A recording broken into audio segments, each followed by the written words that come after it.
Happy holidays and welcome to the Niles Esnay Silent Film Museum's Spotlight on the Hallroom Boys. My name is Michael Aus. I'm a film collector, and I'd like to thank the museum for allowing me to share some more rare films from my collection. For those of you who are unfamiliar with the Hallroom Boys, Percy and Ferdy, aka the Hallroom Boys, began life as a comic strip created by H.A. McGill in 1904.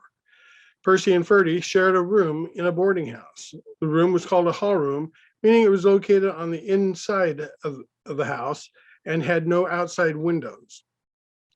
As such, it would have been one of the cheapest rooms in the boarding house.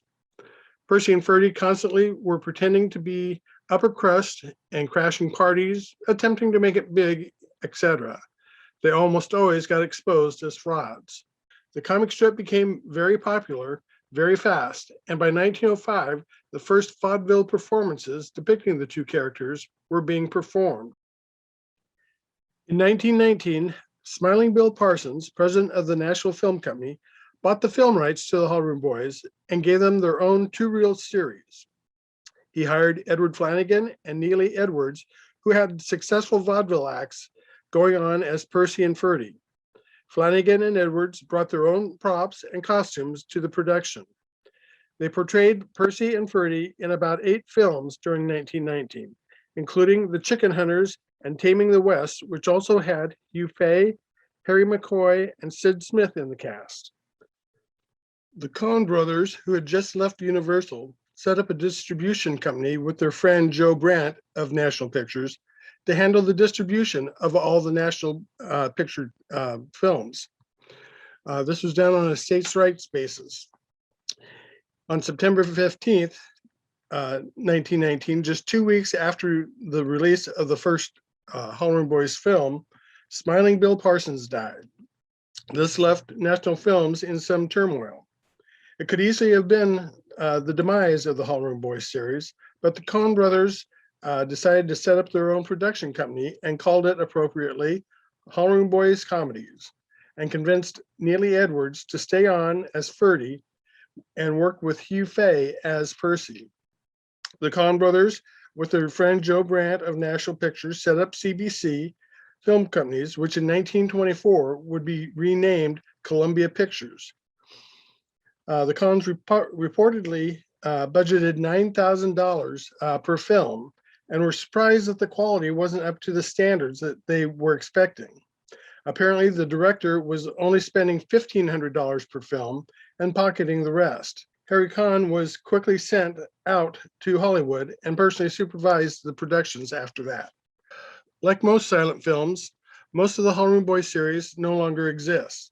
What does exist is a set of films that were released by British Pathé to the home market in about around 1935 on 9.5 millimeter film, which doesn't really exist here in the States. I picked up some of these films about the year 2005 and have had them transferred. They renamed the films from their original titles and also renamed the characters sometimes as James and George, but they didn't always change the inner titles, which often remained as Percy and Ferdy. Let's watch Cowboy Comedy, which was originally named Taming the West. Hope you enjoy it.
I hope you're enjoying watching the Hallroom Boy films.